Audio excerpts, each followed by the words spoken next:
Лукашенко признаў, што мае праблемы са здароўем і што яму патрэбны адпачынак. Тым самым пацвердзіў інфармацыю пра тое, што ў Астане падчас візіту на саміце ШАС яму стала кепска. Беларусам у прынцыпе і так даўно вядома, што ў дыктатара са здароўем усё не вельмі добра. Шыла ў мяху не ўтаіш. Зараз гэта стала зразумела і Лукашэнку, інакш ён бы не прызнаваўся ў гэтым з трыбуны. Відавочна, што кепска яму настолькі, што дыктатар нават вырашыў не вяртацца ў Менск, а застацца на нейкі час на сваёй малой радзіме ў вёсцы Александрыя. Як ён сказаў, у бліжэйшы час буду тут. І працягнуў сыпаць сентыментальнымі ўспамінамі пра сваю маладосць, калі ён быў здаровы і поўны сілаў. Даўно не бачыў Лукашэнку у больш нікчэмным стане. Вітаю вас, гэта праграма «Тыдзень з Ігорам Кулеем» і ў наступную гадзіну вашай увазе. Першае масавае вызваленне палітвязняў за 4 гады. Навошта гэта рэжыму? Не трэба адчуваць нейкую эйфарыю і думаць, што ўсё скончылася і што беларуская ўлада пераходзіць на нейкія новыя рэйкі. Мы бачым, што гэта не так. Бачым, што па-ранейшаму ёсць рэпрэсіі. В акно ў Еўропу зачыняецца. Польшча ўводзіць новыя абмежаванні. Беларусы ў разгубленасці. ТВ «Химия» только пропускает, все остальное возвращает назад. А что делают белорусы, которые оказались в такой ситуации? Едут назад, у кого-то родственников оставляют, у знакомых оставляют, и сами недоумение, что делать.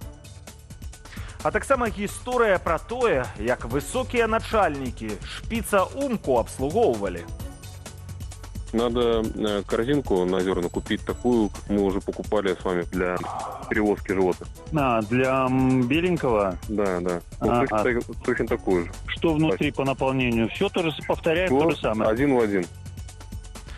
На памежным пункце Тэресполь запрацаваў так званы беставарны выезд. Цяпер беларусы не могуць вывазіць з Польшчы аніякія тавары, акрамя ежы і медыкаментаў. А таксама не могуць вяртаць грошы па сістэме такс-фры. Мае калегі выправіліся на польска-беларускую мяжу, каб пабачыць сітуацыю на ўласныя вочы. Кацярына Гардзеева працягне. Беларусаў прыраўнялі да расейцаў. Гэта вынікае з пастановы Еўразвязу ад 29 чэрвеня. Пакет санкцыяў, які раней прымяняўся выключна да грамадзянаў Расіі, распаўсюджваюцца і на нашых суграмадзянаў. Верагодна, пра еўрапейскі шопінг беларусы могуць проста забыцца. Тут и драки, тут и месил. Сдают нервы, как бы невозможно стоять столько времени. Ноч на 4 ліпеня аказалася поўнай сюрпрызаў для беларусаў, якія вярталіся з Польшы праз аўтамабільны пераход. Польскія мытнікі перасталі прапускаць побытавую тэхніку, да і іншыя тавары, набытыя ў еўразвязе для асабістага карыстання. Назіраліся складанасці з афармленнем такс-фры. Усё праз новыя санкцыі. Цяпер беставарны выезд. Новая змена гэта сказала. Назад у Польшу разварочваюць усіх. Там спіс абмежаванняў на 200 сторонак, толькі пару найменаванняў прахадных. Блытаніна поўная. Прыязджаеш на ватны канал, мытня правярае, што вязеш і вяртае назад у Польшчу. Мытня ў Тэресполі больш не пацвярджае такс-фры. На зялёным калідоры ў машыну правяраюць вываз тавараў, тэхніка, запчасткі. Нават без афармлення такс-фры нічога не прапускаюць. Навіны пра ўвядзенне абмежаванняў распаўсюдзіліся хутка. Ужо з раніцы наступнага дня і да сёння чарга на мяжы большая за звычайную. Людзі намагаюцца мінуць кардон да таго, як дакумент запрацуе на ўсю моц. Ходят слухи о том, что ваты хотят запретить вовсе, и, возможно, люди хотят вернуть хоть какую-то часть денег, которую они уже отбили, и, наверное, на этом либо завершить этот бизнес, либо продолжать, но уже без ват. Ажыятажам карыстаюцца спекулянты, займаюць месца ў чарзе, а потым прадаюць яго праз тэлеграм-чаты. У адказ некалькі дзесяткаў кіроўцаў самаарганізаваліся, перекрылі дарогу да КПП і ўвялі правілы рэгуляцыі праезду. Можно ехать? Вопросов нет. Извините, пожалуйста, у нас ребенок в машине. Подождите, у нас ребенок на улице. Ну, с утра стоим, где-то примерно с часов 4. Тут часто такое происходит, тут и драки, тут и месило. Ну, Тут, бывает, что люди вклиниваются в очередь, и как бы понятно, что люди вот спрашивают то, что несправедливо, что кто-то стоит сутки, а кто-то просто вот вклинивается, тот только приехал, вклинивается и проезжает раньше остальных. Трудно очень. Стоим уже больше 10 часов. Там ребята, и мы в том числе стараемся, чтобы никто лишний не проезжал. Складаней за ўсё перайсці імправізаваны грамадзянскі кантроль машинам, зарэгістраваным у Берасцейской области. Давно вы здесь стоите? Я 6 утра. Сколько машин вот вы не пропустили? Почему на первый регион не пропускаете? Ой, если честно сказать, не знаю, сколько машин, 50, наверное, не пропустили. А почему вы не пропускаете именно машины на первом регионе? Потому что они все лезут без очереди.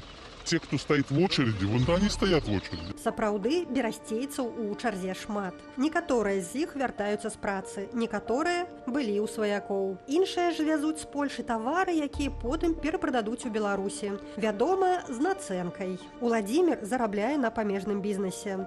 Як сам удакладняе, працуе чаўнаком. Ён лічыць, што стаўся закладнікам сітуацыі. У нас 2 раза дороже, чем в Польше. Все. Весь вопрос. Не сравнить, конечно, европейский порошок, даже стиральный, с нашим порошком. В Европе, естественно, товары лучше, чем у нас. И становится жить только тяжелее, не легче, вот и все. Для людей, те, которые даже на границе жили, зарабатывали какие-то деньги, семьи. Люди ж работали в Польше, чтобы заработать какую-то копейку, завести в Белоруссию, ее потратить, эту копейку. А тут перекрывается кислород и все. Пацярпяць ад новаўвядзенняў і іншыя прыватныя памежныя бізнесы. У меня знакомые ездят в Варшаву, допустим, секонд-хенды за вещами и продают в Беларуси, потому что в Польше больше оригинальных вещей, можно найти.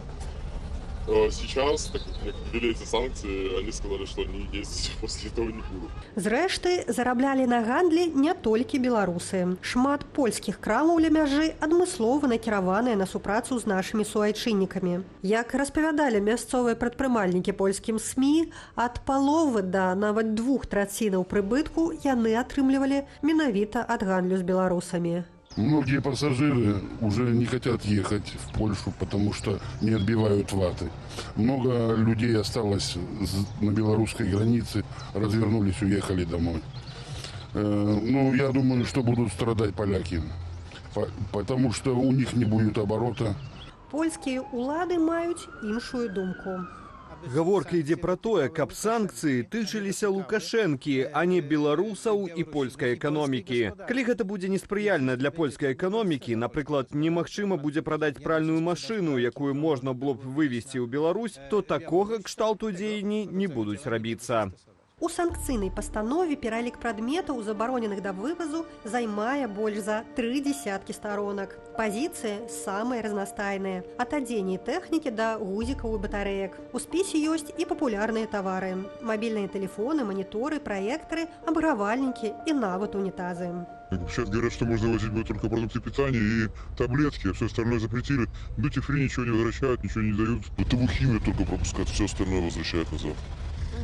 А что делают белорусы, которые оказались в такой ситуации? Едут назад, у кого-то родственников оставляют, у знакомых оставляют, и сами недоумение, что делать. Зрэшты, хоць дакументы аб'ёмныя, але тлумачэнняў да яго не стае. Складанасці з пастановай узнікаюць і ў саміх памежнікаў. Некаторыя рэчы да вывазу яны час ад часу прапускаюць. Кіроўцы жартаўліва называюць цяперашні праезд праз мяжу польскім рандомам. Я сам задавался вопросом и не знаю, как будет это на самом деле, если, к примеру, я повезу с собой чемодан со своими личными вещами, и будет мой личный ноутбук. Либо как попытаться доказать на границе, что это ноутбук не купленный, а это мой ноутбук. Чакалася, што захада скароціць чэргі на беларуска-польскай мяжы. Аднак сёння чарга з машынаў больш чым на 5 кіламетраў, а час чакання да шлагбаума складае каля 20 гадзінаў. Дасведчаныя кіроўцы кажуць, што хутка праехаць у Беларусь не ўдасца, прынамсі да афіцыйнага тлумачэння польскіх уладаў, паводле якіх правілаў будзе функцыянаваць пераход. На данный момент в ту субботу ехало бусов наших 6 штук, то есть сегодня поехал 1. Автобусов ехало 12, а поехало только 2. Крызіс на беларуска-польскай мяжы абвастрыўся з месяц таму. Пасля забойства невядомым, імаверна мігрантам, польскага жаўнера. Пасля гэтага Варшава неаднаразова пагражала ўвогуле спыніць памежны рух. Польскія ўлады запэўніваюць, што захады накіраваныя выключна супраць рэжыму Лукашэнкі. Аднак тут, паміж Бярэсцем і Тэрэсполем, людзям цяжка ў гэта поверить. Нас закрывают просто магической колючей проволокой. Ничего, хотя мы тут ничего не виноваты. И простые люди, которые пытаются выжить, им просто тяжелее все становится. И печально же эта ситуация. Сёння на беларуска-польскай мяжы працуюць 2 з 6 пунктаў пропуску. Бярэсце Тэрэсполь беларусы называюць акном у Еўропу. Але і яно ў хуткім часе можа зачыніцца. Кацярына Гардзеева, Белсат. Вось такія жарсці на польска-беларускім памежжы. На гэтым тыдні на волю выйшлі мінімум 18 палітвязняў, паведамляе «Вясна». Гэта самае масавае адначасовае вызваленне палітычных за апошнія 4 гады. Адметна, што адбылося яно без нейкіх папярэдніх перадпасылак, а таму сталася поўнай нечаканасцю. Частку людзей выпусцілі па амністыі, частку па памілаванні. 2 ліпеня Александр Лукашенко падпісаў чарговы закон аб амністыі. У дакуменце, як і падобных папярэдніх, паслабленняў для асобаў, датычных да экстрэмісцкай і тэрарыстычнай дзейнасці, не прадугледжваецца. Аднак некаторым палітычным зняволеным усё ж удалося выйсці на волю. Не удивляйтесь, если через несколько дней на свободу выйдут очень тяжело больные, как они пишут, наши, которые не успели сбежать, находятся в местах не столь отдаленных, которые ломали и крошили страну в 2020 году. Паводле праваабаронцаў за кратаў выйшлі 4 жанчыны і 14 мужчынаў. У тым ліку раней асуджаны на 10 гадоў пазбаўлення волі кіраўнік апазіцыйнай партыі БНФ Рыгор Кастусёў. Палітык хворы на рак і летась перанёс складаную аперацыю. Імёны астатніх і нават дакладная колькасць вызваленых не называюцца дзеля бяспекі. Не трэба адчуваць нейкую эйфарыю і думаць, што ўсё скончылася і што беларуская ўлада пераходзіць на нейкія новыя рэйкі. Мы бачым, што гэта не так. Бачым, што па-ранейшаму ёсць рэпрэсіі. Вядома, што 5 з тых, хто выйшаў на волю, павінны былі вызваліцца цягам месяца. 3 асобы цягам года, яшчэ 5 у межах 2 гадоў. Кацярына Гардзеева, Белсат. Да эфіру далучаецца Андрэй Стрыжак, сузаснавальнік фонду «Бай Сола», таксама Марына Касінерава з ініцыятывы «Дысідэнт Бай». Добрый вечар. Марына, я першае пытанне хачу скіраваць да вас. Лічба вызваленых асобаў 18, але мы ведаем, што раней паведамленне было пра 29. Ці змянілася на гэты момант вось гэтыя 18? Штосьці вам пра гэта вядома, ці далей застаецца такой? Не, пакуль 18 гэта тыя імёны прозвішча, якія мы маем. Мажліва, я дапускаю, што ёсць людзі, пра якіх мы не ведаем. Вось, але калі гэта былі б вядомыя імёны, канешне, думаю, гэта б інфармацыя хутчэй выйшла на волю. Вы разумееце, чаму іх выпускаюць так часткамі? Ну, то бок анансавалі 29, а выпускаюць у розныя дні нават. Я не ведаю, дзе анансавалі 29, бо я чула толькі такія анансаванні праз Лукашенка, што хтосьці выйдзе. І так працуе, што не ўся інфармацыя адразу трапляе да праваабаронцаў, да там сродкаў масавай інфармацыі. Гэта ўсё часткамі і паступова, бо людзі таксама хвалююцца за сваю бяспеку, не заўсёды выходзяць на сувязь, не заўсёды гэту інфармацыю перадаюць, таму, канешне, ёсць затрымкі ў тым, калі ўжо мы атрымоўваем інфармацыю. Вось, але пакуль вядома толькі гэта тыя людзі, якія былі вызвалены 3 ліпеня, пазней пакуль не было інфармацыі, што вызвалялі, напрыклад, 4. Гэта ўсе тыя асобы, якія выйшлі менавіта 3 ліпеня. То бок на гэтым можа і спыніцца гэтая лічба. Андрэй, да вас пытанне, чаму Лукашенко ўвогуле пайшоў на такое вызваленне групы палітвязняў? Перадпасылак дзеля гэтага ніякіх не было, гэта сталася, ну, прынамсі, для журналістаў, наколькі я ведаю, у медыйнай прасторы гэта сталася нечаканасцю. Ён за дзень абвесціў, наступны дзень выпускаць пачаў. Я думаю, што мы бачым пэўныя зрухі беларускага рэжыму, якія накіраваныя на тое, каб памяняць свой імідж, палепшыць яго на захадзе. мы бачым самыя розныя дзеянні ў гэтым накірунку, напрыклад, сустрэча з генсекам ААН і разначтенне ў ацэнцы гэтай сустрэчы ад Максіма Рыжанкова, міністра замежных спраў, і ад прэс-службы самого генсека таксама кажа пра тое, што Лукашенко актыўна зараз спрабуе прабіваць для сябе заходні кірунак. Чаму гэта менавіта зараз адбываецца? Якія для гэтага ёсць перадумовы? Ці можа гэта быць звязана з мірным працэсам па Ўкраіне? Таксама для нас пытанне пакуль адкрытае. Самае галоўнае, што мы павінны адзначыць, як я ўжо ў сюжэце і сказаў, што не павінна быць ніякай эйфарыі наконт таго, што будзе масавае вызваленне палітвязняў. Я абсалютна згодны з Марынай у тым, што тая лічба, якая зараз названая, она хутчэй за ўсё далей такой і будзе, калі мы кажам пра падзеі 3-4 мінулага тыдня, скажем так, бо гэта кажа пра тое, што гэта нейкая маленькая вельмі група людзей, з якіх толькі адзін Рыгор Кастусёў дакладна пацверджаны з цяжкім дыягназам, і гэта зусім не адпавядае тым словам, якія былі прагавораны Александром Лукашенко наконт таго, што будуць выходзіць хворыя і старыя людзі. Мы бачым, што гэта зусім не так па тых прозвішчах, якія мы ведаем. Марына, хацеў бы ад вас таксама пачуць версію, чаму Лукашенко зараз на гэта пайшоў. Можа, у вас ёсць нейкія дадзеныя? Ну, тут я таксама пагаджуся з Андрэем, што мы дакладна не можам сказаць прычыну, па якой Лукашенко зрабіў гэты ход. Але дакладна вядома, што нам не трэба гэтаму надаваць вельмі шмат пазітыву. Так, гэта добра, што людзі апынуцца дома, што яны ўжо апынуліся. Але нам не варта забывацца на тое, што яшчэ шмат людзей застаецца за кратамі, саджаюць новых людзей. Прынамсі, вось па дадзеных дысідэнт-бай за апошні месяц, за чэрвень, 72 чалавекі былі вызнаныя палітычнымі вязнямі праз нас. Гэта кажа, што гэта толькі тыя людзі, пра якіх мы знайшлі інфармацыю і пра якіх мы дакладна ведаем, што яны сядзяць у СІЗА. Вядома, гэта лічба можа быць больш. Таму вельмі складана тут казаць пра нейкія пазітыўныя змены. Так, Лукашенко працягвае ціснуць, працягвае рэпрэсіі, працягвае катаваць людзей. Таму пра пазітыў можна будзе казаць толькі тады, калі рэпрэсіі будуць спынены цалкам у адносінах да беларусаў.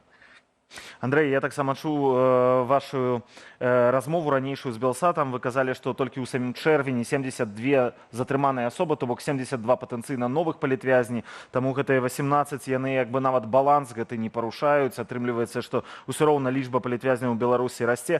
Але без разумення, чаму гэта зрабіў Лукашенко, што на яго паўздзейнічала, пазбаўляе нас неразумення гэтага, пазбаўляе нас інструмента далейшага на яго націску пэўнага ці працягу гэтай палітыкі нейкая, якая прывяла да вызвалення гэтай групы. Ці можа быць гэта, напрыклад, дзеянні Польшы на тэрмінале кантэйнерным, які быў у Малашевічах, дзе Лукашенко зразумеў, што будзе спынены поток. Ці можа дзеянні у Тэрэсполі, як толькі што мы паказвалі гэты сюжэт таго, што адбываецца з забаронай беставарны ўезд і адмена такс-фрі. Як вы лічыце? Вельмі не хочацца зараз раскладваць таро і рабіць выгляд, што ў мяне ёсць нейкі доступ да спецыфічнай інфармацыі, якой нікога няма. Мы ўсе зараз сидзім і глядзім і гадаем, чаму менавіта зараз, чаму менавіта такая колькасць, чаму менавіта гэтае прозвішча. Можна, канешне, ўсё гэта супаставіць з тымі знешнімі фактарамі, якія адбыліся за апошні час. Гэта, канешне, і візіт прэзідэнта Дуды ў Кітай і размова там са Сі Цзіньпінем і магчымыя нейкія патаемныя перамовы ці сігналы, якія Китайская Народная Республика накіравала до Лукашенко. Плюс, конечно ж, пробная блокировка терминала у Малашевичах могла паўплываць. Усё, што адбываецца, мы бачым толькі наступствы. Фактычна, мы можем толькі гадаць пра тое, якая тактыка тут спрацавала. Безумоўна, ёсць яшчэ праца дэмакратычных сілаў беларускіх, ёсць праца іншых перамоўшчыкаў, якія займаюцца гэтымі працэсамі, але гэта ўсё не публічныя ситуации, не публічныя працэсы. Можа быць, калі б тут былі зараз прадстаўнікі адказныя за гэты працэс у дэмакратычных сілаў, яны маглі бы сказаць больш. Але я вельмі сумнююся ў гэтым, бо звычайна перамоўны працэс гэта вельмі такая скрытая гісторыя, і там доўга яшчэ невядома, чаму менавіта зараз і чаму менавіта так. Я б яшчэ гэта ўвязаў з дзеяннямі, паспяховымі дзеяннямі украінскіх перамоўшчыкаў, якія здолелі дамагчыся вызвалення сваіх грамадзянаў з беларускіх турмаў. І вось у гэтым комплексе трэба разглядаць усё гэтае пытанне. Адно, што дакладна зразумела, і што адбываецца нейкая сітуацыя, якая не до конца нами можа быць прааналізавана, але яна ўплывае на тое, што адбываецца ўнутры краіны. Бо гэта, яшчэ раз, я пагаджуся з вами, што гэта першая аднамаментная сітуацыя, у якой шмат людзей па палітычных артыкулах седзячых за кратамі выйшлі на волю ў адзін момант. Марына, скажыце, людзі выходзяць, ці гатовыя фонды дапамогі, ці гатовыя праваабаронцы, ці гатовыя мы як грамадства, напрыклад, калі гэты працэс працягнецца, ці ёсць у нас ресурс дапамагаць гэтым людзям, ці ёсць ресурс, не ведаю, дапамагчы гэтым людзям выехаць, лікавацца, рэабілітавацца і так далей? Так, зараз хацела крыху дадаць яшчэ па папярэднім пытанні, што гэта не разглядаецца по закону як амністыя, бо людзі, якія выходзяць, іх выпускаюць па памілаванню. Гэта значыць, што быў таксама працэс таго, каб людзі пісалі заявы і каб іх разглядалі. Вось, прынамсі вядома таксама, што ў калоніях адбывалася такая сітуацыя, што напярэдадні прыязджалі людзі, там прыязджалі пракуроры, проста бралі спісы, выбіралі тых людзей, якія найбольш падыходзяць пад тое, каб іх вось выпусціць зараз там 3 ліпеня. Вось, і звычайна, як мы бачым па статыстыцы, якую у тым ліку Белсат агучваў з нашых дадзеных, што збольшага выбіралі людзей, у якіх быў тэрмін там 2-5 гадоў, які ўжо большую частку з гэтага тэрміну адседзелі ў турмах. Вось, такая інфармацыя, гэта тое, што нам вядома. А наконт дапамогі і магчымасцяў, ці ёсць сёння ў фондаў дапамогі ресурс? Я думаю, ёсць. Заўсёды ёсць, мы аб'ядноўваемся, мы спрабуем пашырацца, закрываць усе магчымыя пытанні, якія ёсць. Тым больш, што нас падтрымоўваюць і ўзмацоўвае беларуская дыяспара, якая таксама выехала, ёсць і людзі з Беларусі, якія дапамагаюць. Таму для беларусаў пытанне палітвязняў вельмі важнае, і я думаю, мы яго зможам усе разам зачыніць у тым сэнсе, каб паказаць дастатковую гуманітарную дапамогу тым людзям, якія выйшлі. Андрэй, апошняе пытанне да вас, калі можна коротка. Пасля выхаду на волю былыя палітвязні звычайна разгубленыя, таму што яны былі ізаляваныя ад усяго. Ім нейкі час патрабуецца, каб прыйсці ў сябе і зразумець, што адбываецца. Але часамі рашэнне аб тым, ці выехаць з Беларусі, ці заставацца, трэба прымаць хутка. Вось вы асабіста што раіце? У першую чаргу трэба прыслухвацца да экспертаў, трэба прыслухвацца да таго, што адбываецца зараз внутры краіны, заставацца палітвязням внутры Беларусі, гэта значыць проста застацца на пэўны час, бо чалавек не можа уладкавацца на працу, чалавек не мае паўнацэннага сацыяльнага жыцця, і яму прыходзіцца рабіць гэты складаны выбар і выязджаць. Могу працягнуць словы сваёй калегі пра тое, што пакуль такіх памерах будуць выходзіць палітвязні, для нас гэта проста абсалютна працоўны момант, і эвакуацыя і дапамога ім ужо на выездзе, як матэрыяльная, так і медычная, і ўсе астатнія магчымыя аб'ёмы гэтай дапамогі, яны абсалютна спакойна пакрываюцца тымі ресурсамі, якія зараз у нас ёсць. Таму калі хтосьці зараз з тых, хто выйшаў, раздумвае, ці яго падтрымаюць на выездзе, то магу дакладна гарантаваць, што у нас ёсць зараз праграмы дастаткова аб'ёмныя, якія дазваляюць людзям аказваць дапамогу на першы час жыцця. І калі толькі ў гэтым стаіць пытанне, то звяртацца да арганізацый, якія ўваходзяць у службу хуткай гуманітарнай дапамогі, гэта BySol, ByHelp, Dissident, By і SDG, і атрымліваць гэтую дапамогу, у тым ліку і ў выездзе. Дзякуй вялікі. Андрэй Стрыжак, фонд BySol, а таксама Марына Касінерава, ініцыятыва Dissident By. Добрага вам вечара.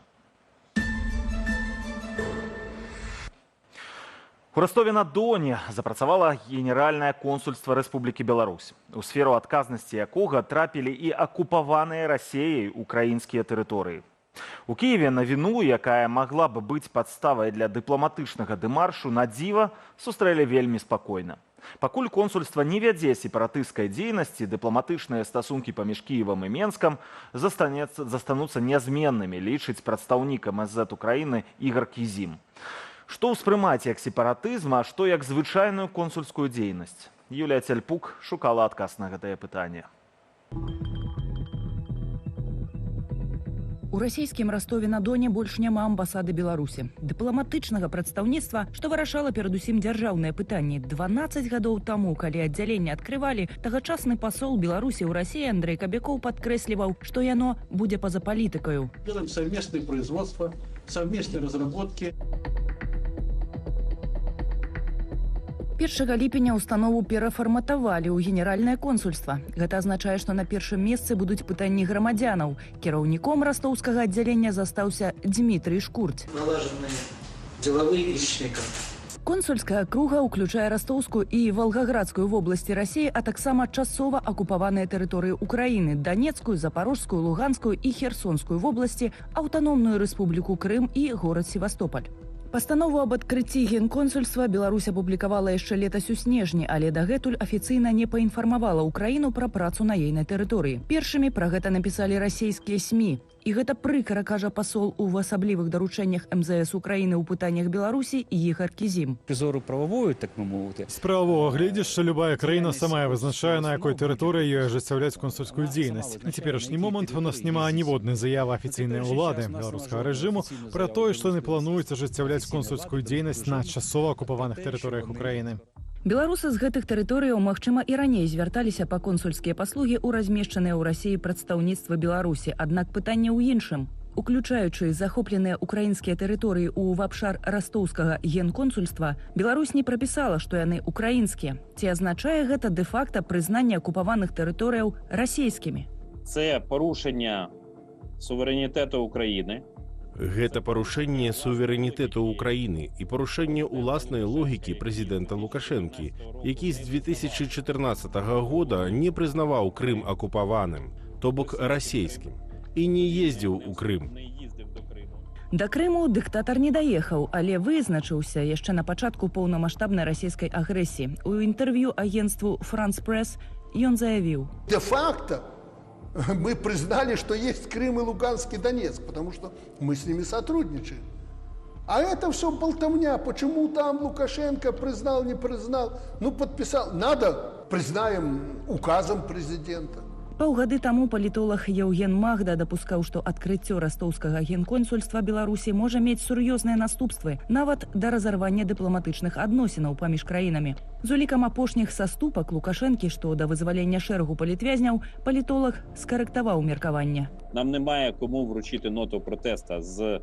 Нам няма каму перадаць ноту пратэсту, паколькі з сакавіка 2022 года беларускіх дыпламатаў ва ўкраіне няма. Я думаю, будзе лагічна, калі ўкраіна адклікае сваіх дыпламатаў з Менску, але пакуль устрымаецца ад крайняга кроку разарвання дыпламатычных адносінаў. Украінскі бок адсочвае дзейнасць генеральнага консульства Беларусі. Прадстаўнік міністэрства замежных справаў кажа, што МЗС абавязкова адрэагуе у выпадку, калі консульства пачне весці працу на карысць прызнання акупаваных тэрыторыяў расійскімі. В Ростове-на-Дону, де плануецца генеральне консульство, У Ростове ёсць і іншыя дыпламатычныя установы, генконсульствы Турцыі, Кіпру, Таджикістану. Ёсць візавыя цэнтры Вялікай Брытаніі, Італіі. Самая прысутнасць дыпламатычнай установы не азначае аўтаматычна, што дзейнасць распаўсюджваецца на ўсю яе тэрыторыю. Акупаваныя тэрыторыі ўваходзяць у расійскую паўднёвую акругу. Такая правда. Але што тыя дып-установы здзяйсняюць сепарацыю ў адносінах да грамадзянаў або на часова акупаваных тэрыторыях, гэта не факт. Напрыклад, я ведаю, што ніхто з іх не выдасць пашпарт або не паставіць візу асобе, якая прыехала з акупаваных тэрыторыяў. Пункт 7 Венскай канвенцыі аб консульскіх адносінах дазваляе консульству, адкрытаму ў адной дзяржаве, ахопліваць працаю тэрыторыю трэцяй дзяржавы, калі тая не выказвае цвёрдага пярэчання. Украіна пакуль і слова супраць не сказала. Прыём у візавых пытаннях у аддзяленні не ажыццяўляецца, напісана на старонцы. Правяраем, ці выдае консульства пашпарты беларусам з акупаваных тэрыторыяў. Генеральное консульство. Здравствуйте. Я белорусская из Лисичанска. Утерян паспорт, нужно изготовить новый. Вам обратиться в полицию об утрате там документа, подать заявление, так? Они вам дадут талон уведомления, что вы к ним обращались и подали заявление. Вот с этим талоном, с копией паспорта, с свидетельством к нам приезжаете. Две фотографии с собой, 4×5 сантиметров, ну как на паспорт. И сумму. Значит, эквивалентную 20 евро, но в российских рублях на день обращения. Просто приехать или лучше записаться? Лучше записаться. Завтра после 9 позвоните, оператор вас запишет. Получаса оформят свидетельство на возвращение.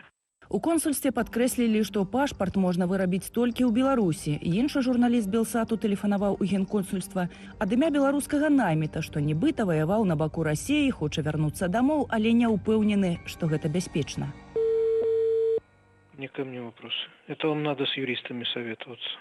И лучше белорусскими. По факту вы участвовали в иностранных, на стороне другого государства. У тэлефонных размовах працаўнік консульства прапаноўваў паслугі са спісу дазволеных і быў палітычна нейтральным. Пакуль гэта так, Кіеў бадай не супраць выканання консульствам сваёй працы. Калі ж казаць агулам пра стасункі паміж краінамі, Украіна ўжо амаль за год не ўводзіць ніякіх санкцыяў у дачыненні да рэжыму Лукашэнкі.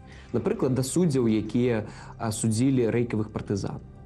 Ці, напрыклад, мы бачым, што адбываецца абмен, кажучы, інтэрніраванымі ці ваеннапалоннымі з тэрыторыі Беларусі з тымі людзьмі, якія былі асуджаны за дапамогу Украіне ці дзейнічалі на тэрыторыі Беларусі. Артём Брухан дапускае, што нейкая камунікацыя Украіны з беларускім рэжымам усё ж вядзецца і мае закрыты ад грамадства характар.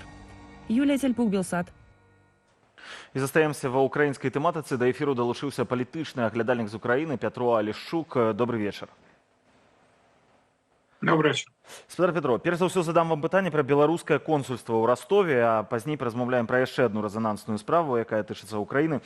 На вашу думку, чаму Кіеў не рэагуе ніяк на адкрыццё вось гэтага беларускага консульства ў Ростове, якое займаецца у тым ліку і акупаванымі тэрыторыямі, акупаванымі Расіяй і тэрыторыямі Украіны. Украіна магла б спрэчыць, таму што гэта міжнароднае права на баку Украіны. Паводле Венскай канвенцыі Кіеў мог бы аспрэчыць гэта, але не робіць гэтага. Чаму, на вашу думку? Тяжело сказать, какие конкретно причины. Наверное, поскольку консульство в Ростове, а не на территории, скажем так, которая на украинской территории, которая оккупирована Россией, то, наверное, нужно собирать больше соответствующих материалов для того, чтобы обосновывать соответствующий протест, доказательства того, что именно речь идет о нарушении суверенитета Украины.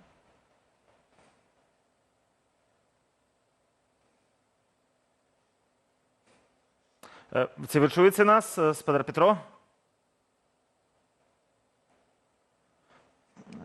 Як вядома, ва ўкраіне могуць быць перабоі таксама са святлом альбо з інтэрнэтам. Вярнуўся, спадар Петро вярнуўся. Я думаю, што нашы гледачы пачулі адказ, што гэта вымагае яшчэ дадатковага збору інфармацыі.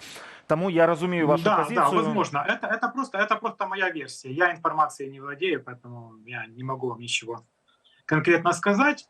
Но в целом я думаю, что тоже нельзя отбрасывать тот факт, что сейчас продолжается довольно-таки активная очередная информационная провокация со стороны режима Лукашенко против Украины. Эти все истории с якобы угрозой войны, с перемещением, опять-таки, вооруженных сил, с активизацией белорусских вооруженных сил, заявлениями со стороны представителей белорусского Минобороны о том, что якобы будет применяться ядерное оружие в случае нападения на Беларусь, таким образом намекая на то, что вот есть некоторая соответствующая угроза. Поэтому я думаю, что тоже этот фактор нельзя списывать с внимания, просто потому, что сейчас вот именно активная фаза этой очередной провокации. Спадар Петро, давайте паразмаўляем тады пра іншую навіну, якая на гэтым тыдні таксама была вельмі нечаканай. Гэта Віктор Орбан, прэм'ер Угоршчыны, які яго нельга назваць вялікім сябрам Украіны. Мы ведаем, што менавіта ён блакаваў пастаўкі Украіне і заходніх узбраенняў, і таксама грашовай дапамогі ад еўразвяза. І на гэтым тыдні ён даволі нечакана завітаў у Кіеў, а пазней пасля гэтага адразу ў Маскву. Як ва ўкраіне ўспрынялі вось гэтую ягоную ініцыятыву нібыта памірыць Украіну з Расіяй? Собственно говоря, об этой инициативе он не говорил во время присутствия в Украине как об основной цели, поскольку тогда все-таки заявлялось, что ключевые цели связаны именно с украино-венгерскими отношениями. В частности, было объявлено о том, что будет подписан межгосударственный договор, который должен урегулировать все вопросы, связанные с отношениями между Украиной и Венгрией. Поэтому я думаю, что и уже на итоговой пресс-конференции двух президентов Украины и Венгрии появилась, собственно говоря, вот эта вот тема с какими-то мирными инициативами, предложениями и тому подобное. И Орбан тогда заявил...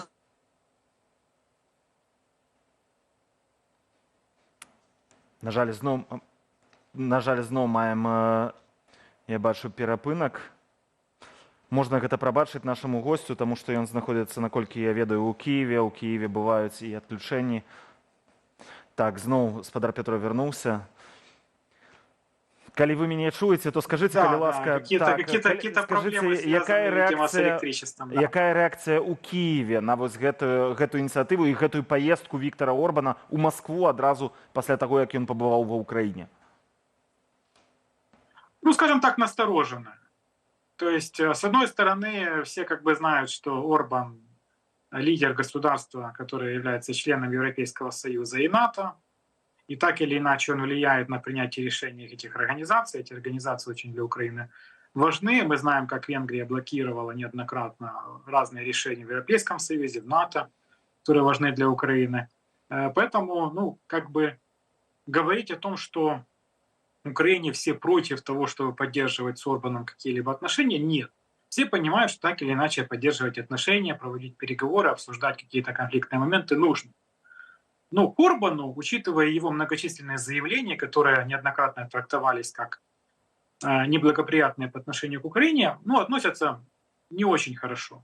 И поэтому любые его действия воспринимают очень настороженно и очень так скептически.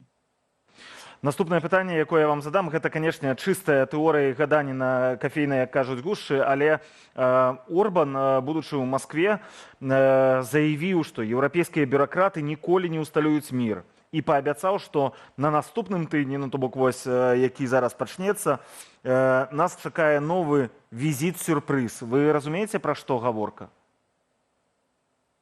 Ну, уже появилась информация вроде, что Орбан направляется в Китай для переговоров с Си Цзиньпинем. То есть, ну, наверное, речь об этом. То есть очевидно, что Орбан пытается, по крайней мере, изображать черночную дипломатию по, скажем так, заветам Киссинджера. То есть вот он всех посетил, все значимые стороны. До этого был, опять-таки, в Европейском Союзе, в Брюсселе, потом Киев, Москва, Пекин. Вот таким вот образом он себя, очевидно, позиционирует как великого дипломата и посредника современности. К чему это приведет, честно говоря, сказать сложно. Он уже отметил существенные расхождения сторон, и вряд ли эти расхождения в результате визита в Китай каким-то образом изменятся. Но вот он себя, очевидно, таким образом позиционирует, и он пытается, очевидно, выжать лично для себя максимум из статуса, ну, номинального государства, которое номинально возглавляет Европейский Союз в течение ближайших 6 месяцев. Ведаеце, апошнім часам у прэсе з'яўляецца вельмі шмат розных планаў, мірных планаў па Украіне.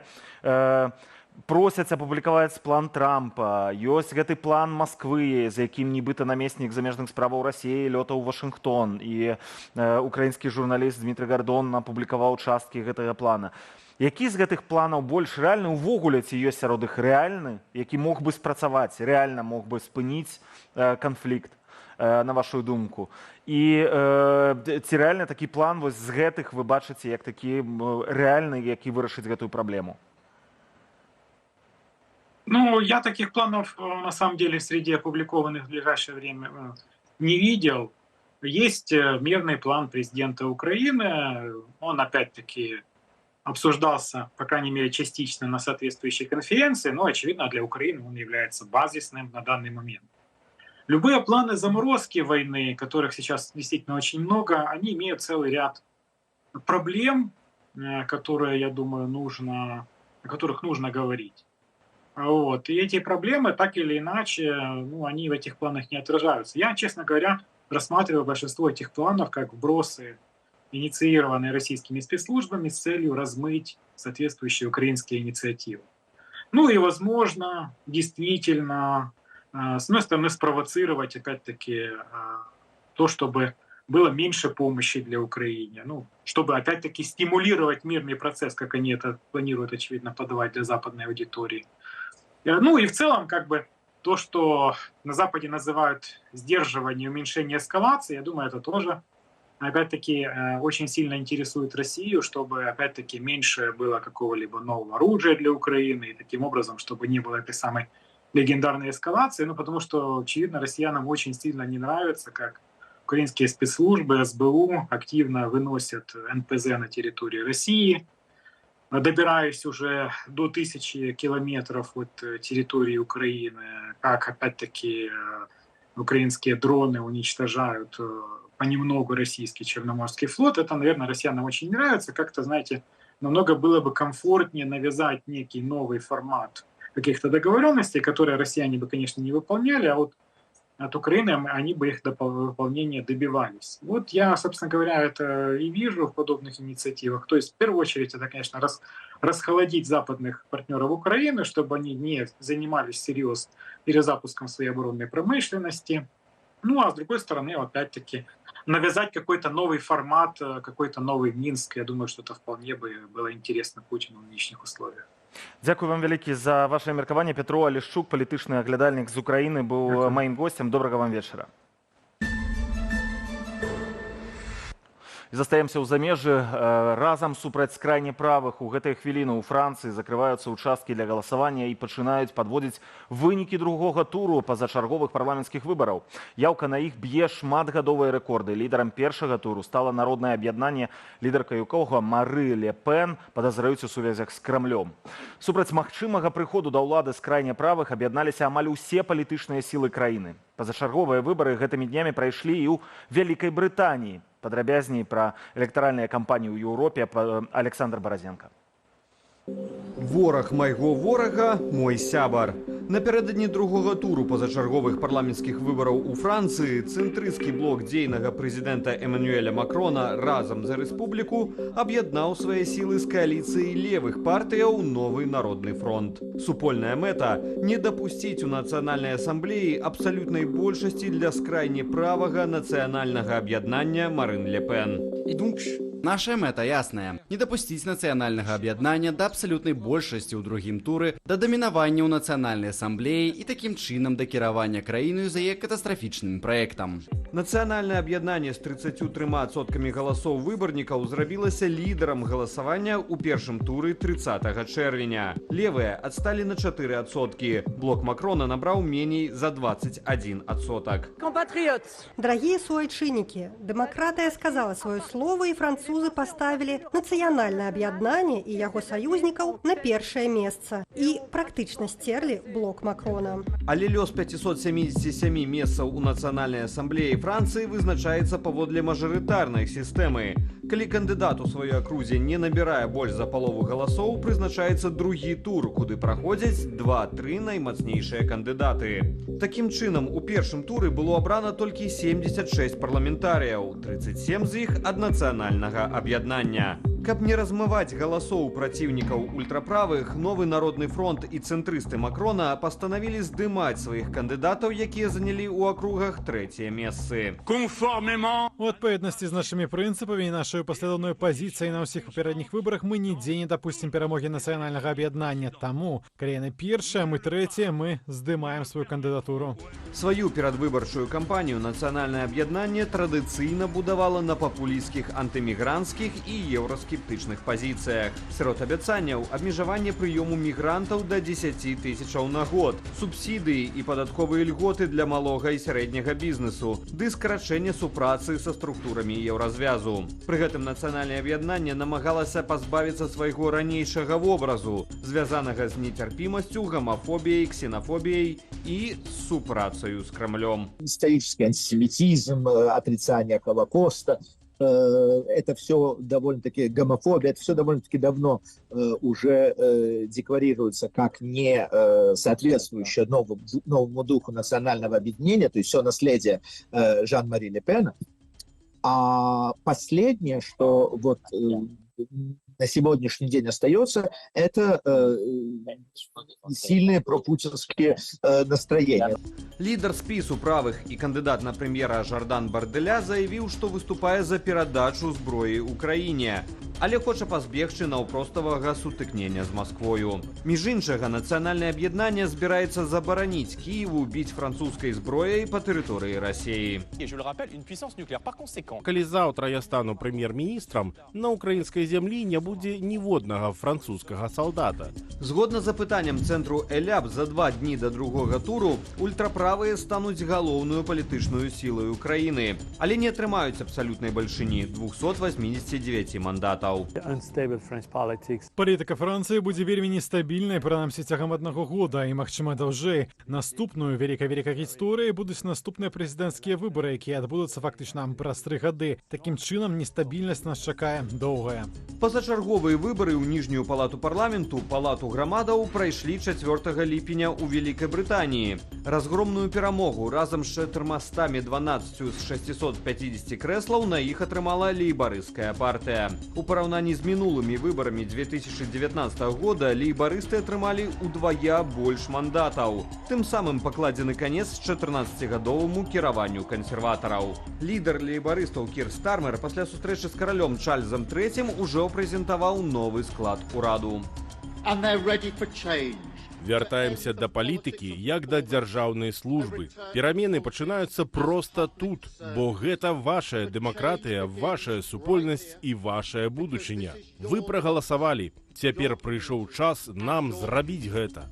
Новы брытанскі ўрад сканцэнтруецца перш за ўсё на эканамічных рэформах і сістэме аховы здароўя. Істотных зменаў у замежнай палітыцы пераможцы не плануюць. Аднолькавыя падыходы адносна палітыкі, прынамсі ў дачыненні да Расіі ці ў дачыненні да вайны ва Ўкраіне. Магчыма, будзе большае збліжэнне з еўрапейскім звязам, можа быць, будзе новая дамова з еўрапейскім звязам.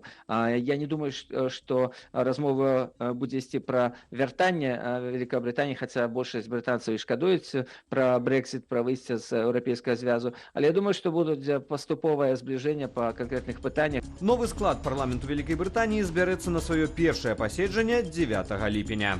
Александр Баразенко, Белсад.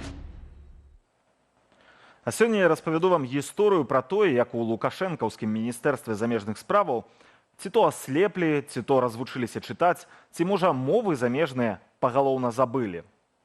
Пачалася гісторыя ў Астане падчас візіту дыктатара на саміт Шанхайскай арганізацыі супрацы, дзе Лукашенка, між іншага, сустрэўся з генеральным сакратаром Арганізацыі Аб'яднаных Нацыяў Антоніо Гутэрышам. Палітыкі паразмаўлялі, і на інтэрнэт-старонцы Лукашэнкі з'явілася інфармацыя пра сустрэчу. Адкрываем, чытаем. Прасоўваецца ініцыятыва кіраўніка беларускай дзяржавы аб неабходнасці пачатку шырокага міжнароднага дыялога для аднаўлення даверу і ўмацавання бяспекі ў духу Сан-Францыска. Беларусь таксама актыўна выступае з трыбуны ААН супраць аднабаковых прымусовых захадаў. Карацей, пустая цырыманіяльная баўбатня ў духу ветлівасці, амаль ніякай канкрэтыкі. Але ў дыпламатыі так прынята, што кожны з бакоў, калі распавядае пра адну і тую ж сустрэчу, звяртае ўвагу на тое, што было важна для яго. Таму журналісты, у адрозненні ад прапагандыстаў, заўсёды пацікавяцца і тым, што пра сустрэчу раскажа іншы бок. Таму чытаем пра спатканне і на сайце ААНу. Па-першае, сустрэча адбылася на запыт Лукашэнкі, то бок не Гутэрыш напрасіўся паразмаўляць, а Лукашенко звярнуўся з просьбай пра аўдыенцыю. Чытаем далей. Генеральны сакратар ААН падкрэсліў важнасць спынення вайны ва Ўкраіне на падставе харты ААН, то бок статуту арганізацыі, а таксама на падставе міжнароднага права і павагі да тэрытарыяльнай цэласнасці дзяржаваў. Чытаем далей. Генеральны сакратар выказаў занепакоенасць сітуацыяй з правамі чалавека ў Беларусі. Ён выказаў пажаданне, каб учорашняя амністыя стала крокам да поўнай павагі правоў чалавека і асноўных свабодаў Беларусі. Кропка, канец паведамлення, там больш нічога няма. Калі параўнаць два паведамленні на старонцы Лукашэнкі і на старонцы Арганізацыі Аб'яднаных Нацыяў, то як быццам бы дзве розныя сустрэчы. Але гэта дапушчальна. Кожны звярнуў увагу на тое, што важна для яго. Так бывае. Але цікава, што было далей. Беларускія незалежныя СМІ напісалі пра словы Антоніо Гутэрыша са спасылкай на афіцыйную старонку ААН. І тут на прапагандысцкім тэлебачанні вылез новы лукашэнкаўскі міністр замежных справаў Максім Рыжанкоў.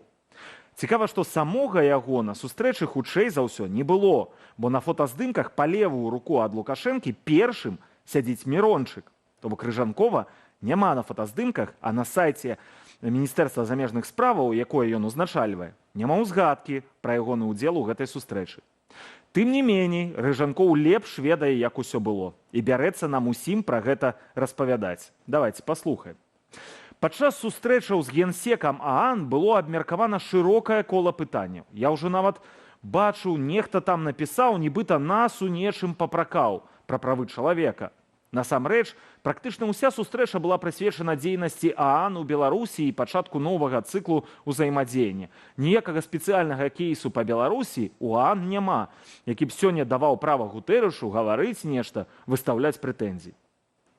Смех разбірае, калі глядзіш, як лукашэнкаўскі служака спрабуе адбяліць свайго гаспадара і выдумляе нейкія небыліцы пра сустрэчу, на якой яго нават і не было.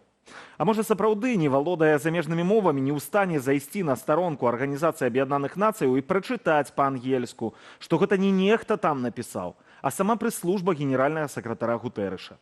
Але што з яго ўзяць? Які рэжым, які іхны лідар, такія чыноўнікі. Бясконцая хлусня. Чым на штодзень займаюцца беларускія чыноўнікі і дыпламаты? Яны кажуць, што важнымі справамі і тым, каб беларусам жылося лепей. Але ў нас ёсць доказы, што не гэтым. У праграме «Тыдзень» час ад часу мы радуем вас праслухоўкамі беларускага чынавенства, якое запісвалі спецслужбы Лукашэнкі і якія пазней трапілі ў рукі кіберпартызанаў. Адслухоўваючы чарговыя запісы арганізацыі «Дып-сервіс», што працуе на суправаджэнні замежных дэлегацыяў ды афіцыйных візітаў, мы натрапілі на сапраўдную камедыю. Высокія чыноўнікі трацяць свой працоўны час і нашыя з вамі падаткі на абслугу лукашэнкаўскага сабакі, шпіцаумкі. Вось гэта ўзровень. Падрабязнасці гэтай гісторыі ў Марылі Дакуцкі. Ну і заадно мая калега прыгадала, якім чынам у беларускай палітыцы з'явіўся белы шпіц, якую ролю ён адыгрывае ў жыцці дыктатара. Как начнёшь, говорят, да? Так вот и продолжится.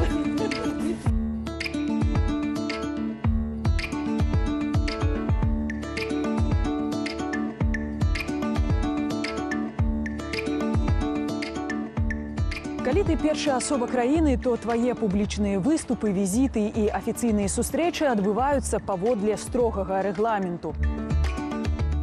Загадзя вызначаны ўсе акалічнасці, знешні выгляд, картэдж і нават асадка, якой пры неабходнасці падпісваюцца дакументы. У Беларусі суправаджэннем такіх мерапрыемстваў займаецца установа «Дып-сервіс». І клапоціцца яна не толькі пра Лукашэнку, але і пра ягонага улюбёнага гадаванца шпіца-умку. Да нас трапілі тэлефонныя перамовы паміж працаўнікамі кіраўніцтва справамі Лукашэнкі Мікалаем Шкрэдам і арганізацыі «Дып-сервіс» Максімам Юдзіным. Спачатку падаецца, што сур'ёзныя пасадоўцы абмяркоўваюць задачы не свайго ўзроўню. Надо корзинку на зерна купить такую, как мы уже покупали с вами, по-моему, в прошлом году или позапрошлом. Помните, она пластиковая такая для перевозки животных. Вядома, для абы каго кошык «Дып-сервіс» са службы бяспекі не купляюць. А, для беленького? Да, да. Точно такую же. Что внутри по наполнению? Все то же, повторяем то же самое. Один в один. Слухаем далей і разумеем, што пад пазыўным «Беленькі» хаваецца памеранскі шпіц-умка, якому раптоўна спатрэбіўся аксесуар для адной з рэзідэнцыяў Лукашэнкі. Азёрна месціцца ў Астрашыцкім гарадку ў лясістай зоне ляставоў. Тут адбывалася сустрэча з Пуціным, вучыўся касіць траву французскі актор Жерар Депардьё і грыз морквіну Стывен Сігал. Кушай на здоровье, это очень полезно. Прыязджаў сюды тагачасны прэм'ер-міністр Пакістану Науаз Шарыф. Абмяркоўваліся палітычныя і гаспадарчыя пытанні з былым прэзідэнтам Малдовы Игорем Додоном. Картошку здесь, да, картошку здесь. Я видел, как вы собираетесь. Да. Двум сілавікам з такім заданнем не справіцца, падключаюць нейкую Алену. Хутчэй за ўсё, гаворка пра галоўную бухгалтарку Дып-сервісу, ужо дасведчаную ў такіх пытаннях. Лена, извините, что так поздно. Слушайте, в прошлом году корзинку для животного, для беленького покупали. Ты занималась? Сумки, да. Угу. Ну вот это, что оно там сидело, это, ну ты понимаешь, про кого мы, собачку. Да, корзинки такие, ну, да. Угу. Лен, вспомни, пожалуйста, завтра, не забудь, я сейчас трухо наберу, где ты ее брала и где документы, у кого мы такую же хрень, надо еще одну такую же балду. Ее делали нам под заказ или мы где-то взяли ее просто? Нет, мы ее покупали, но было две сумки, то есть одна была такая корзина, которая вешается мягкая, а вторая была твердая, какая нужна. Она внутри мягкая? А внутри мягкая, да. А 3 было вообще все мягкие? Все мягкие. Ну, просто как сумка такая, как дорожная сумка. Но она тоже Понятно. крепилась на, этот самый, На плечо. на велосипед. Бляха-муха. Ой, блин. Как у тебя все сложно. Паводле інфармацыі з адкрытых крыніцаў, Мікалай Шкрэт да сёлетняга сакавіка займаў пасаду намесніка начальніка службы бяспекі, на якую Лукашенко прызначыў яго ў верасні 2021 года. Цяпер жа ён першы намеснік кіраўніцтва справамі. Ад ініцыятывы Белпол маем звесткі, што Шкрэт з 2022 у службе бяспекі Лукашэнкі. Пра Максіма Юдзіна звестак меней. Паводле Белполу той служыў ва ўпраўленні вайсковай контрвыведкі КДБ, адкуль ужо перавёўся на працу ў дыпсервіс. Цяпер ён першы намеснік кіраўніка арганізацыі. Роля кіраўнікоў з былых сілавікоў, яна заключаецца ў тым, каб нішто, аніякія сакрэты не выйшлі побытавыя за межы вось гэтай структуры. Так, каб не з'яўляліся ані відэа, ані фоты, каб не было там нейкіх неасцярожных тэлефонных размоў на гэты конт. Дыпсервіс – арганізацыя, падначаленая кіраўніцтву справамі Лукашэнкі. Рыхтуе візіты дыпламатаў і прадстаўнікоў замежных арганізацый, суправаджае афіцыйныя замежныя дэлегацыі і гэтак далей. Ёсць і дадатковыя паслугі. Іхныя сервісы, яны, іх можна купіць не толькі дыпламат. То бок, жадае нехта там зладзіць вяселле ў дыпсервіс-холл у Менску. Калі ласка, ёсць цана, жадаеце там нейкія VIP-аўтамабілі, можете да іх звярнуцца, яны дапамогуць. Таму не дзіўна, што працаўнікі сервіснай арганізацыі закрываюць патрэбы галоўнага сабакі краіны. Бо лічы, з самога пачатку, як Умка з'явіўся поруч з Лукашэнкам, ён стаўся ягонай неад'емнай аздобай. Упершыню гэта адбылося ў весну 2020 года падчас суботніку на Гомельшчыне.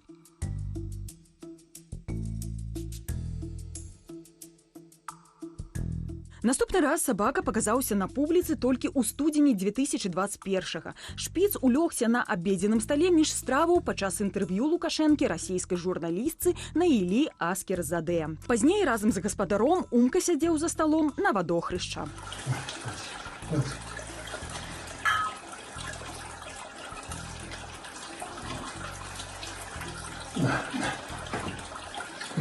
Працягнулася традыцыя супольных бяседаў і пасля. Гэтак падчас паездкі ў Александрыю Умку заўважылі на ўрачыстым абедзе.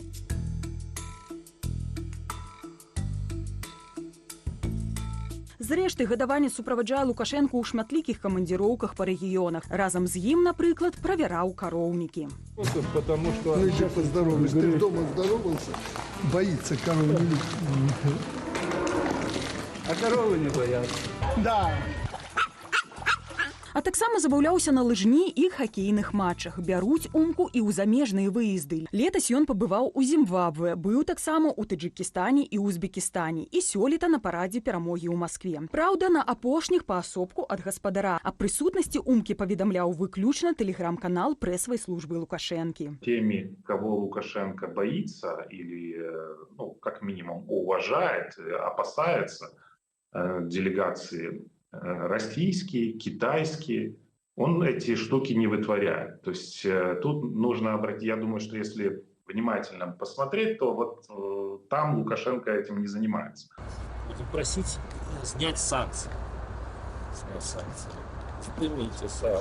Пра чалавечыя сабачыя стасункі з белым шпіцам болей ведае наш калега і гаспадар падобнага сабакі Алесь Карніенка. Аўтар і вядоўца праграмы «Вечерні шпіль» нагадвае, што і сына Мікалая, і Умку Лукашенко называў не іначай як малыш. Коля быў цацкай такой, якую ён паказваў шмат год народу, вадзіў туды-сюды, ламаючы зноў жа дыпламатычныя пратаколы. Я думаю, што нават Коля ў свае малыя гады разумеў, што ён тут не на месцы. Усе прыехалі без дзяцей, а ён прыехаў чамусьці з татам, замяняючы маму, все з першымі лэдзямі, а ён невядома ў якім статусе. Вось. А Лукашенку плеваць на свайго ўласнага дзіцёнка. Да яго ставіўся як да цацкі. Цяпер у яго ёсць шпіц. Але чым часцей Умка з'яўляўся на публіцы, тым болей узнікала пытанняў, ці той жа гэта шпіц, якога показалі ў 2021 годзе. Подыщите ему замену. Так уже? Вот. Умка номер 7. Да.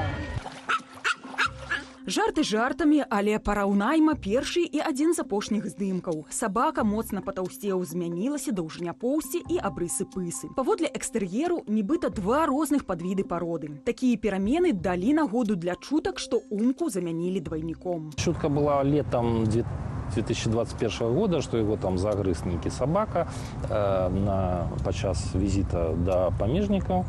Ну і сапраўды, пасля гэтага здарэння некалькі месяцаў, падаецца, не з'яўляўся гэты шпіц, і пасля з'явіўся, і гэта быў зусім іншы Умка. Што заўгодна з ім магло здарыцца. Там ён кідае гэтыя кавалкі дроваў у бок гэтага шпіца, тады ў мяне сэрца крывёй аблівалася, бо шпіц не вінаваты. Пыса Умкі упрыгожвае прынты пад брэндам «Мерч первого». Ён бярэ ўдзел у вайсковых нарадах. Пасля іхнага супольнага правярання войскаў каля Ашмянаў у сеціве разляцеўся жарт, што шпіцу надалі звання не ніжэй як генерала. Лукашенко сознательно играет такого простоватого колхозника. И собачка ему нужна для того, чтобы люди видели, какой он такой безобидный добряк, любит собачку. Кожны дыктатар самотны па-свойму. У шчырасці народнай любові сумняюцца ўладары самых адыёзных і крывавых рэжымаў у свеце. У Лукашэнкі ж ёсць, прынамсі, адная істота, у якой ён можа не сумнявацца.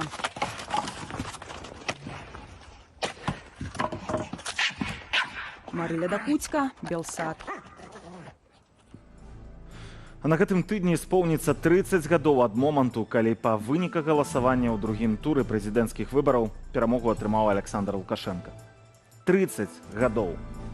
Як тады здавалася, малады рэфарматар, барацьбіт з карупцыяй, таленавіты прамоўца, харызматычны палітык новая хвалі. У параўнанні з наменклатурным Кебічам, які асацыяваўся з камуністычным мінулым, у Лукашэнкі было ўсё, што магло прывесці Беларусь да лепшай будучыні. Так, тады здавалася большасці беларусаў. За 30 гадоў з рэфарматара ён пераўтварыўся ў дыктатара. Так і не перамог карупцыю, а проста ўзначаліў яе. Ад былой харызмы не засталося і сляда. А ягоныя прамовы даўно не выклікаюць нічога, акрамя агіды ці смеху. Лукашенко за 30 год сам стаўся карыкатурай тых, супраць каго выступаў у 94-м. Забранзавелым членам КПСС, нафталінавым анахранізмам, нямоглым генсекам, якога нельга паказваць народу без рэтушы, бо спужаюцца. Лукашенко ведае, што часу засталося вельмі мала, а сітуацыя асабіста для яго толькі пагаршаецца. Сумны фінал для першага прэзідэнта незалежнай Беларусі, які мог увайсці ў гісторыю нашай краіны зусім па-іншаму. Але кожны сам ёсць кавалём уласнага лёсу. І на гэтай ноце развітваюся з вами. Зычу вам добрага вечара, удалага новага тыдня і да сустрэчы ў эфірах на Белсаце.